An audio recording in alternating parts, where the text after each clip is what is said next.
Assalamualaikum warahmatullahi wabarakatuh. Salam, Om Swastiastu, Namo Buddhaya, salam kebajikan.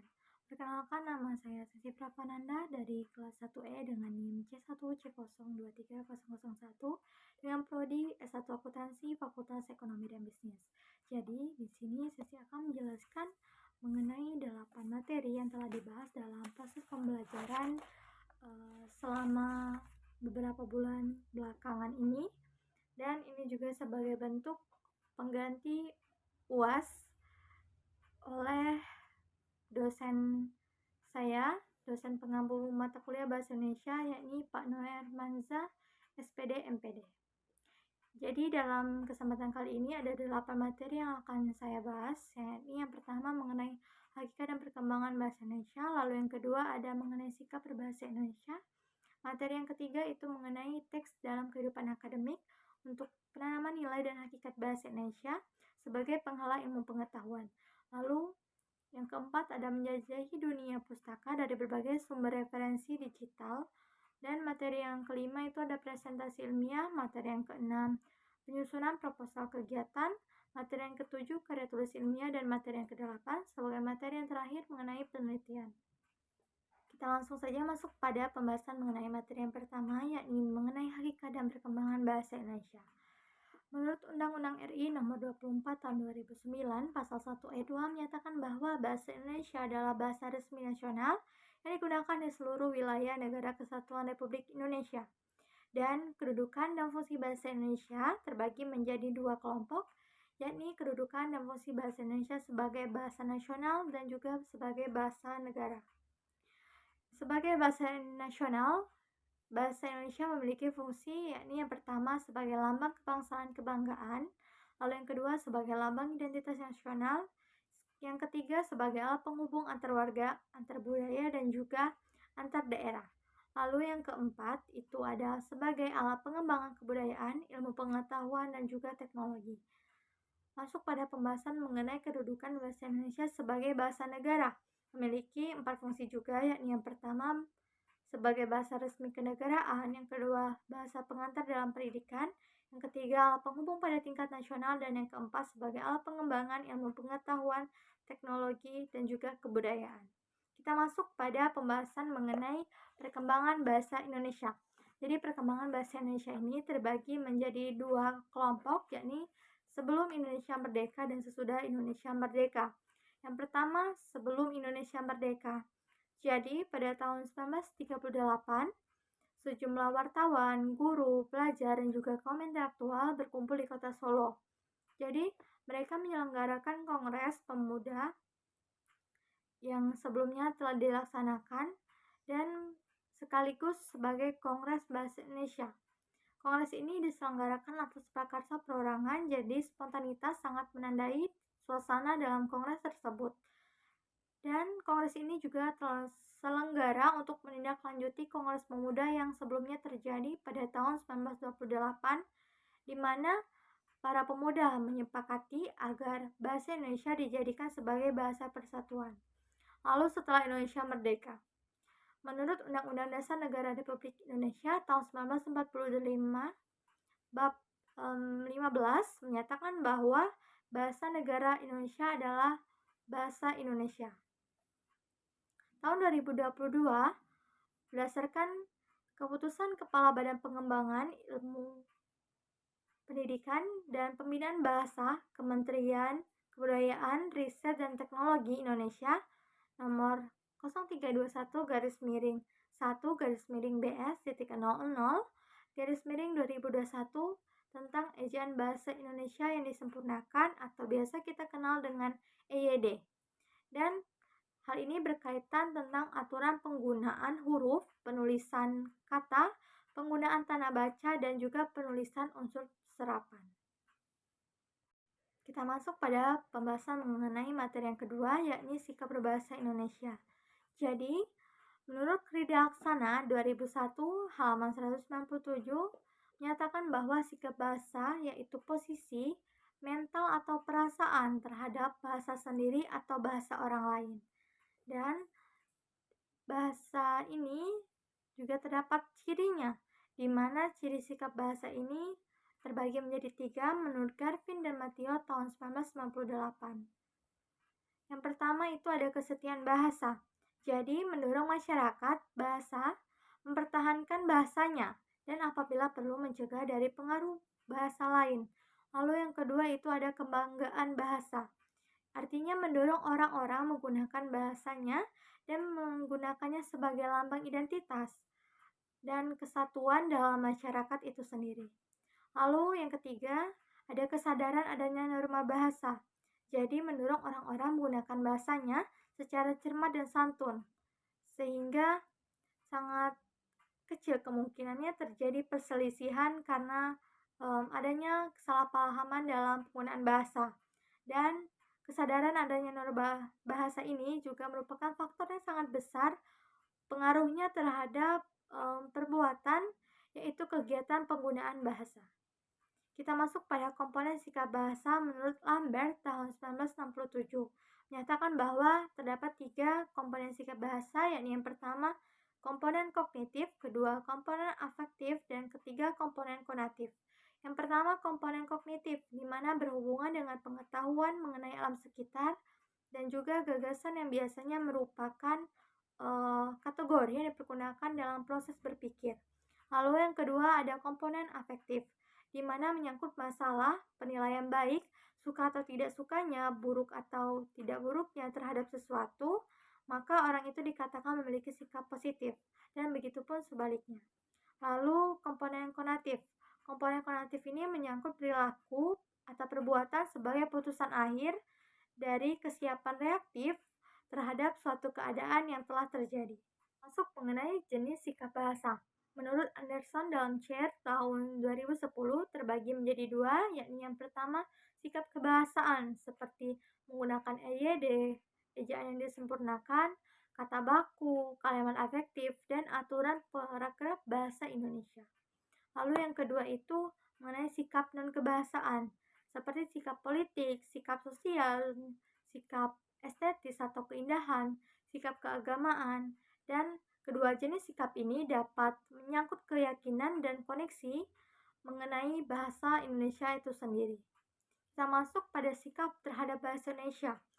Dalam hal ini terdapat 2 pandangan, yakni pandangan positif dan juga pandangan negatif.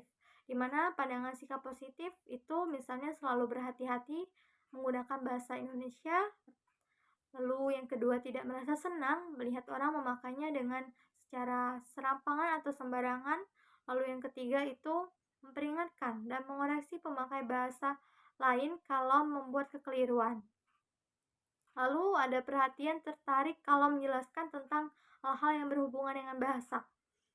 Yang kelima itu berusaha menambah pengetahuan tentang bahasa tersebut. Dan yang terakhir, bertanya pada ahlinya kalau mendapat kekeliruan tentang persoalan mengenai bahasa. Lalu dalam pandangan sikap negatif itu terdapat bangga memperlihatkan kemahirannya berbahasa Inggris atau bahasa asing, padahal kemahiran dalam bahasa Indonesianya masih kurang. Lalu yang kedua itu merasa dirinya lebih pandai daripada yang lain karena menguasai bahasa asing. Dan yang ketiga merasa malu apabila tidak menguasai bahasa asing, tetapi tidak pernah malu apabila tidak menguasai bahasa Indonesia dengan baik dan benar. Lalu yang terakhir ada menganggap remeh bahasa Indonesia dan tidak mau mempelajari bahasa Indonesia karena merasa dirinya telah menguasai bahasa Indonesia dengan baik, padahal nyatanya masih kurang dalam pemahaman mengenai bahasa Indonesia. Namun tidak mau belajar. Hal ini sungguh sangat disayangkan terhadap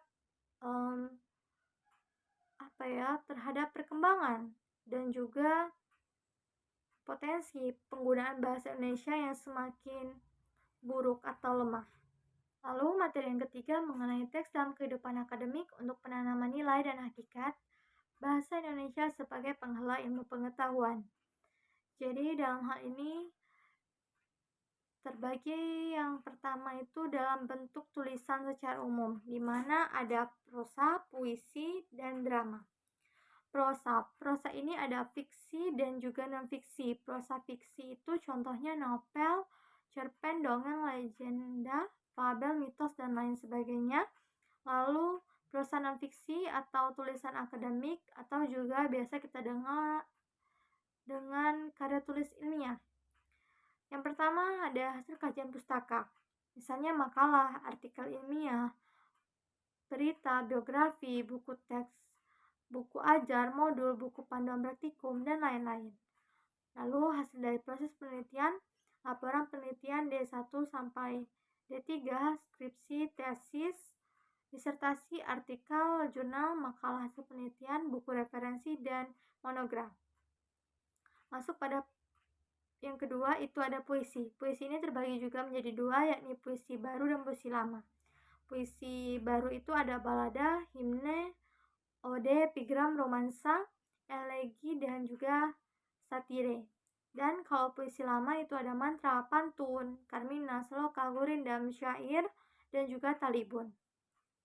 Yang terakhir itu ada drama.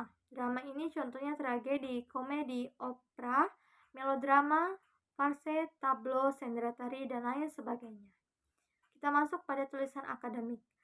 Pengertian tulisan akademik itu sendiri menurut Dalman 2018, Kusman dan kawan-kawan 2019, dan Jauhari 2008 menyatakan bahwa tulisan akademik adalah tulisan yang menyajikan suatu permasalahan yang dilakukan melalui proses penelitian atau proses kajian pustaka dengan menggunakan metode ilmiah atau saintifik yang dapat diterima dan dipergunakan dalam lingkungan sekitar akademik maupun lingkungan di luar akademik.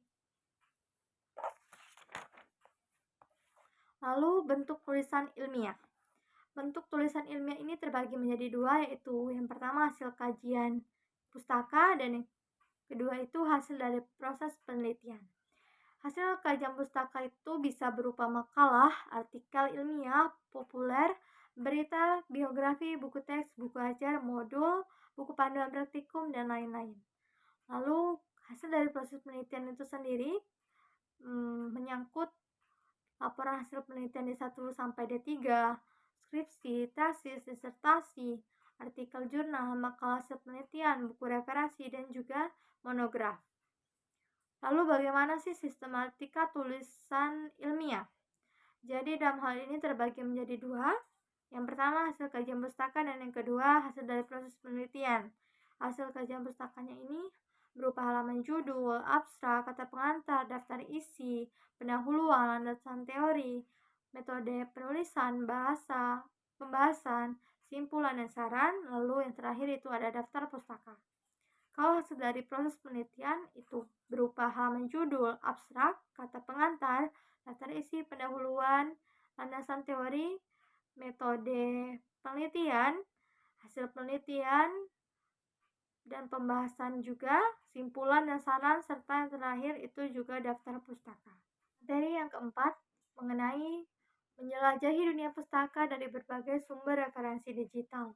Sumber dunia pustaka dari berbagai sumber referensi digital ini bisa berupa Crossref, Ipunas, PDF Drive, lalu ada Mendeley, Taylor and Francis Online, Library Genesis, Google Trends, Open Knowledge, dan yang terakhir itu ada Foursquare. Sebenarnya ini masih banyak lagi, cuman yang sering digunakan dan cukup umum di halayak itu yang telah saya sebutkan tadi. Lalu kita akan fokus pembahasan mengenai Mendeley. Mendeley ini sangat berguna untuk membuat daftar pustaka. Jadi Mendeley ini itu berupa aplikasi yang membantu dalam membuat citasi atau kutipan dan membuat daftar pustaka. Lalu jenis Mendeley itu terbagi menjadi 3, yaitu yang pertama Mendeley Desktop, Mendeley Web, dan juga satu lagi itu ada Mendeley Reference Manager. Kita bahas mengenai yang pertama itu ada Mendeley Desktop. Jadi Mendeley Desktop mulai tahun lalu diinstal pada desktop berupa Windows atau macOS, dan file PDF pada Mendeley Desktop berada di lokasi hard disk masing-masing pengguna sehingga bekerja secara offline, lalu membuat citasi dan daftar pustaka atau yang biasa kenal dengan bibliografi. Yang kedua ada Mendeley Web. Jadi platform Mendeley berbasis web server, dan Mendeley Web bisa mengedit profile juga mengelola referensi yang telah kita koleksi dan membagikannya dengan kolega melalui Mendeley yang biasa disebut dengan Mendeley Group. Lalu yang ketiga, untuk mengetahui informasi statistik, misalnya popularitas suatu referensi. Yang terakhir, mengetahui frekuensi satu file referensi online diunduh, dibaca orang, di mana lokasinya, dan lain-lain sebagainya. Yang ketiga itu Mendeley Reference Manager. Jadi Mendeley Reference Manager ini atau singkatannya MRM telah dirilis sejak tahun 2019 dan kebutuhan koneksi internet sejak login sampai fasilitas mirip dengan Mendeley Web, tidak jauh berbeda dengan Mendeley Web. Kita masuk pada pembahasan mengenai materi yang kelima, yaitu presentasi ilmiah. Jadi presentasi ilmiah menurut Sadono 2012, Halfland, Janis, dan Kelly tahun 1995, maksud saya, menyatakan bahwa presentasi ilmiah merupakan keterampilan berbicara atau komunikasi secara lisan di depan umum untuk menampilkan gagasan atau pendapat mereka dari hasil temuan melalui penelitian, pemikiran kritis atau informasi dalam dunia akademik dan pendidikan untuk mengubah perilaku individu lainnya. Dan berdasarkan pengertian tersebut, terdapat 3 komponen dasar dari sebuah komunikasi, yakni yang pertama memberi pesan, di mana ini merupakan tugas dari komunikator, lalu media yang digunakan dan penerima pesan, di mana biasa kita sebut atau kita kenal dengan audiens. Lalu, presentasi yang hebat itu seperti apa sih? Jadi, presentasi yang hebat itu terjadi apabila audiens mengalami keadaan memahami pesan yang disampaikan oleh komunikator dan melalui pemilihan media yang tepat, audiens terinspirasi untuk menentukan atau memilih langkah terakhir setelah mendengarkan presentasi dari sang komunikator. Lalu presentasi yang luar biasa. Bagaimana presentasi yang luar biasa? Jadi presentasi yang luar biasa terjadi apabila audiens dapat mengubah keyakinannya atas pengaruh komunikator melalui media yang ditampilkan. Dan presentasi yang buruk itu yang bagaimana?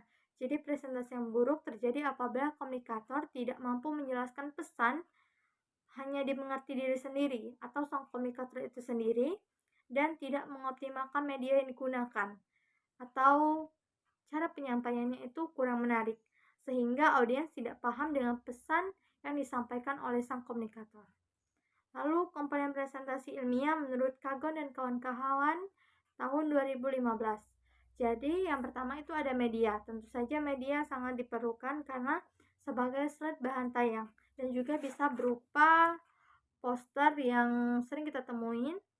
Lalu yang kedua itu komunikator. Ini orang yang memberi pesan tadi. Yang ketiga itu ada audiens, orang yang menerima pesan dari sang komunikator. Alur presentasi menurut Kagon dan kawan-kawan tahun 2015. Yang pertama itu ada pembuka, yang kedua ada isi, yang ketiga penutup. Di mana pembuka ini haruslah yang menarik karena ini menjadi kesan pertama bagi audiens untuk menentukan akan menyimak sampai akhir atau tidak, dan jelaskan dengan baik gambaran topik dan tujuan dari presentasi ini. Lalu yang kedua ada bagian isi. Bagian isi ini yang paling signifikan dan diperhatikan. Sampaikan ide atau konten yang hebat dari hasil penelitian, mulai dari pendahuluan, latar belakang, pemahaman akan permasalahan, metode penelitian, analisis atau penyelesaian dari penelitian yang telah dilakukan tersebut. Lalu yang ketiga itu penutup. Tahap akhir yang baik adalah tahapan yang berisi tentang kesimpulan dan pernyataan penutup yang membahas mengenai keseluruhan yang dapat dipetik dari hasil penelitian yang telah dilakukan. Dan komponen presentasi ilmiah menurut Pinhar 2006 dan Tarigan 2015 menyatakan bahwa presentasi ilmiah itu bisa berupa PowerPoint atau Canva, dan kinesik atau gerak, lalu ada performance, bahasa santun, dan yang terakhir sarpras yang perspektif. Selanjutnya itu ada bahan makalah. Jadi dalam bahan makalah ini terdapat suara atau volume atau nada dan juga intonasi, jangan lupa. Lalu harus ada jawaban yang logis, kebutuhan audiens, dan juga manajemen waktu yang baik. Masuk pada pembahasan mengenai materi yang keenam, ada penyusunan proposal kegiatan. Jadi, proposal kegiatan ini adalah dokumen tertulis yang merinci rencana dan juga tujuan suatu kegiatan atau proyek yang akan dilaksanakan. Dan dokumen ini digunakan untuk mengajukan permintaan dukungan, pendanaan, bahkan persetujuan untuk melakukan hal tersebut kepada pihak yang berwenang atau bersangkutan seperti organisasi, pemerintah, yayasan, dan sponsor potensial lainnya. Lalu tujuan dari proposal kegiatan itu apa sih?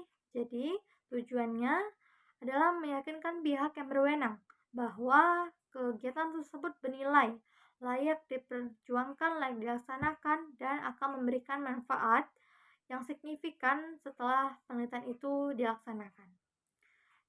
Dan dalam konteks ini, proposal kegiatan akan merinci rencana untuk pengembangan produk atau mungkin juga untuk menawarkan layanan tertentu yang telah dikembangkan. Kita masuk pada sistematika proposal kegiatan. Jadi sistematika proposal kegiatan ini menurut Kemendikbud tahun 2023, yang pertama ada judul, di mana harus update, adanya kebaruan, maksimal 15 kata atau frase, tidak boleh akronim, dan tidak boleh singkatan yang tidak baku. Jadi, judul ini sangat perlu diperhatikan penulisannya. Karena yang pertama kali akan kita fokuskan itu pasti ke arah judul. Lalu ada daftar isi. Daftar isi ini berikan halaman setiap subbab sesuai dengan isi dari proposal yang telah kita buat. Lalu yang ketiga itu ada bab 1 pendahuluan. Jadi ungkapkan potensi dan juga peluang pasar berdasarkan hasil survei pasar atau penelitian ke lapangan terkait ide produk yang akan dipasarkan atau jasa yang akan dikembangkan. Lalu yang keempat itu ada bab 2, gambaran umum rencana usaha. Jadi uraikan kondisi umum lingkungan yang menunjukkan potensi sumber daya dan peluang pasar termasuk analisis ekonomi usaha yang direncanakan ke depannya akan berdampak seperti apa. Lalu ada bab 3, metode pelaksanaan. Jadi uraikan teknik atau cara membuat produk komoditas usaha, mengemas dan memasarkannya sekaligus terhadap pekerjaan dalam mencapai tujuan program. Begitupun juga dengan usaha jasa layanan yang ingin dikembangkan. Lalu bab yang keempat itu mengenai biaya dan jadwal kegiatan. Jadi tuliskan rincian anggaran biaya yang dibutuhkan dan jadwal kegiatan secara rinci dari awal hingga akhir. Kalau perlu kita harus membuat jadwal ini secara teratur dan juga rapi. Lalu ada daftar pustaka, di mana daftar pustaka ini menggunakan format American Psychological Association atau disingkat dengan APA. Kemudian menyusun rencana penyusunan proposal kegiatan. Yakni yang pertama ada observasi lapangan. Observasi lapangan ini kita harus mencatat nama produk yang ada di masyarakat dan bahasa apa yang digunakan. Lalu penyamaan persepsi, di mana penyamaan persepsi ini dilakukan setelah melakukan observasi lapangan dan penyamaan persepsi ini adalah penyamaan dari hasil observasi yang telah dilakukan anggota kelompok penelitian. Lalu yang ketiga itu ada menyusun proposal kegiatan. Jadi, menyusun proposal kegiatan harus sesuai dengan ketentuan dan sistematika proposal kegiatan yang baik dan juga benar. Lalu yang keempat itu adalah presentasi proposal kegiatan. Jadi, kita harus mempresentasikan isi dan kita harus menggunakan aplikasi yang menarik seperti PowerPoint dan juga bisa Canva. Dari hasil proposal kegiatan yang kita susun, kita jadikan PPT melalui aplikasi PowerPoint atau Canva. Lalu, apa saja sih manfaat penyusunan proposal kegiatan? Jadi, ada 8 manfaat penyusunan proposal kegiatan, yaitu yang pertama, pengorganisasian rencana kegiatan dengan jelas. Yang kedua, komunikasi yang efektif kepada pihak-pihak yang berkepentingan. Yang ketiga, pengambilan keputusan informasional dan berbasis pada fakta. Itu sangat penting. Lalu ada pendanaan dan dukungan dari pihak lain. Yang kelima itu penilaian kinerja secara tolak ukur untuk proyek-proyek yang akan datang. Yang keenam, pertanggungjawaban dan juga pelacakan mengenai pengeluaran serta hasil dari penelitian. Yang ketujuh, ada transparansi dalam perencanaan dan pelaksanaan kegiatan. Yang terakhir itu mengenai penghindaran risiko dan pengambilan langkah-langkah yang diperlukan untuk meminimalisir terjadinya kerugian atau hal-hal yang tidak diinginkan. Ketujuh yaitu mengenai karya tulis ilmiah. Apa sih pengertian dari karya tulis ilmiah ini? Jadi karya tulis ilmiah ini merupakan suatu tulisan yang mana membahas mengenai suatu masalah atau potensi berdasarkan penyelidikan, pengamatan, pengumpulan data yang didapat dari satu penelitian, baik penelitian ke lapangan, tes laboratorium, atau bahkan kajian pustaka yang dilandaskan dengan pemikiran ilmiah, di mana pemikiran ilmiah ini harus logis dan juga empiris. Lalu kegunaan KTI atau karya tulis ilmiah. Yang pertama itu perubahan, yang kedua menemukan sesuatu yang baru atau kebenaran ilmiah. Yang ketiga itu mendokumentasikan hasil penelitian. Yang keempat memperoleh gelar dan yang kelima itu menyusun buku. Penemuan kebenaran ilmiah yang kemudian dibukukan dalam karya tulis ilmiah bertujuan untuk pengakuan scientific objektif untuk memperkaya khazanah ilmu pengetahuan dengan pemaparan teori-teori yang baru yang sahih serta terandalkan. Lalu yang kedua itu pengakuan praktisial objektif guna membantu pemecahan problema, di mana problema ini berupa problema praktisi yang mendesak. Dan ada jenis karya tulis ilmiah. Jadi, karya tulis ilmiah ini terdapat beberapa jenis, yaitu karya tulis ilmiah pendidikan, di mana terdapat paper atau karya tulis yang mana isinya itu berupa ringkasan atau resume dari suatu mata kuliah tertentu atau ceramah yang diberikan dosen kepada mahasiswanya. Dan ada praskripsi, jadi karya tulis yang digunakan sebagai prasyarat mendapat gelar sarjana yang kita kenal dengan sarjana muda D3. Lalu ada skripsi. Jadi, karya tulis ilmiah yang digunakan sebagai prasyarat mendapat gelar sarjana atau kita kenal dengan S1. Lalu ada tesis. Karya tulis ilmiah yang digunakan sebagai prasyarat mendapat gelar magister atau S2. Disertasi, karya tulis ilmiah yang digunakan sebagai prasyarat mendapat gelar dokter atau S3. Lalu, karya tulis ilmiah panduan, di mana terdapat 3, yaitu panduan pembelajaran atau textbook. Ada 2 itu buku pegangan atau handbook, di mana berisi petunjuk mengoperasikan suatu barang. Dan yang ketiga itu ada buku pelajaran diklat. Jadi bahan ajar yang digunakan oleh dosen atau guru untuk materi yang akan diajarkan.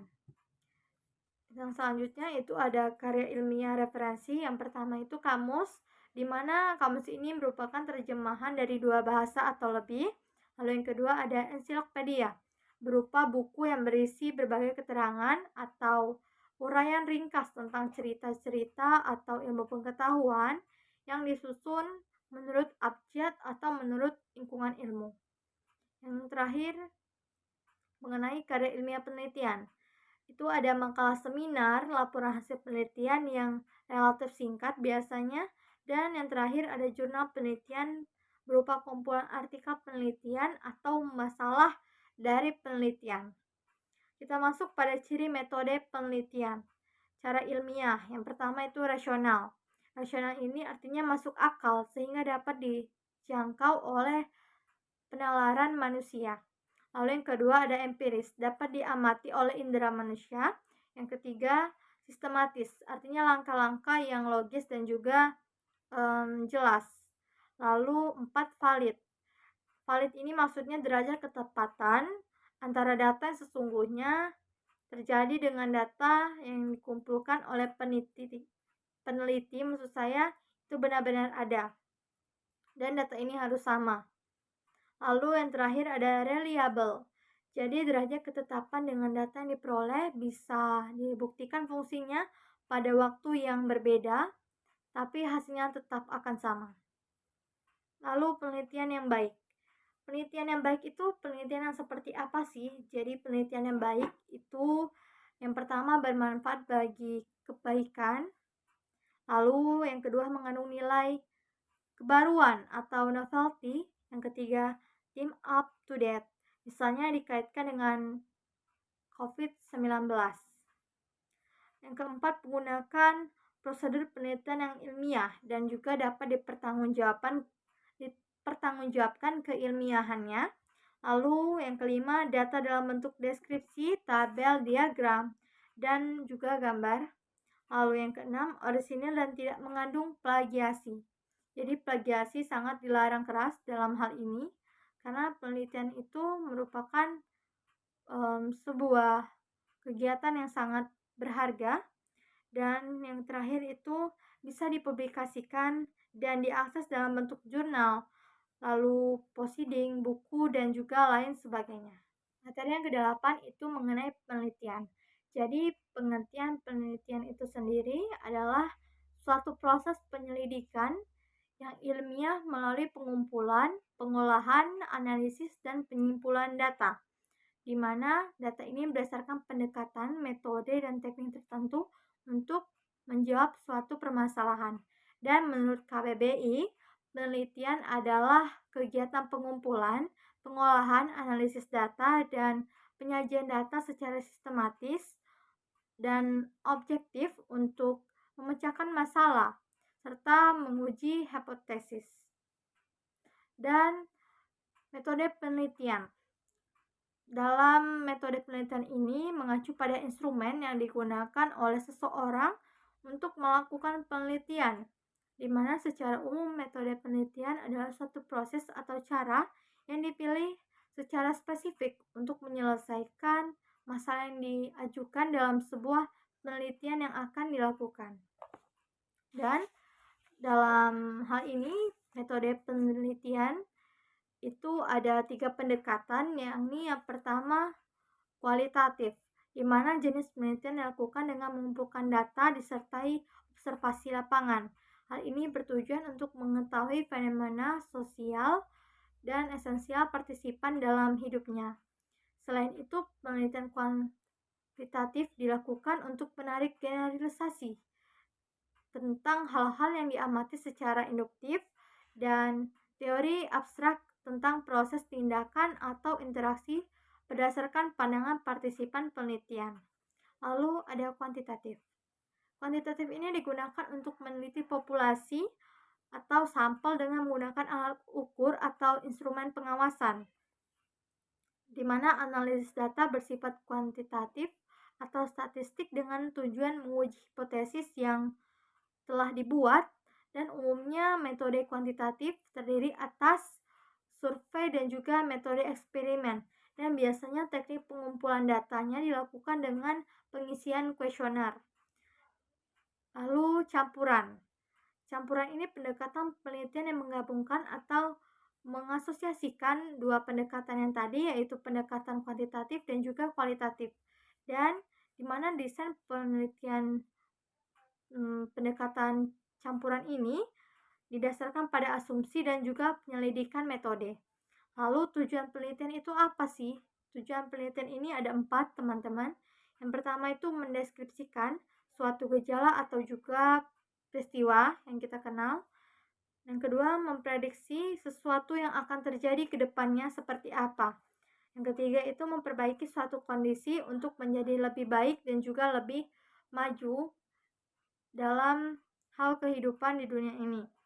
Yang keempat, menjelaskan peristiwa dalam mencari hubungan antar variabel atau sebab akibat suatu peristiwa itu terjadi. Lalu kita masuk membahas mengenai sistematika penulisan dalam penelitian. Jadi sistematika proposal penelitian itu Yang pertama ada halaman judul, lalu yang kedua itu prakarta, dan yang ketiga itu ada daftar isi. Yang keempat bab 1 pendahuluan, yang mana isinya berupa latar belakang, ruang lingkup penelitian, rumusan masalah, tujuan penelitian, manfaat penelitian, definisi operasional, dan bab 2 itu ada kerangka teoristik dan kerangka berpikir. Jadi, berupa teori yang digunakan, hasil penelitian relevan, kerangka berpikir, dan hipotesis penelitian. Dan kita masuk selanjutnya itu ada metodologi penelitian. Metode penelitian harus berisi tentang metode penelitian itu sendiri, populasi, sampel penelitian, teknik pengumpulan data, instrumen penelitian, dan teknik analisis data yang digunakan.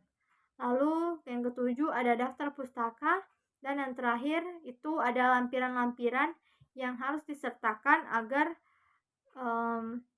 keilmiahan proposal penelitian yang kita lakukan ini bisa diakui oleh banyak halayak. Sekian pembahasan dari saya mengenai 8 materi pembelajaran yang telah dibahas dan dijelaskan selama beberapa bulan dalam mata kuliah Bahasa Indonesia ini. Terima kasih, dan saya mohon maaf sebelumnya dalam penyampaian saya masih terdapat kekurangan melalui pengucapan yang terbata-bata dan juga kekeliruan. Saya akhiri. Wassalamualaikum warahmatullahi wabarakatuh.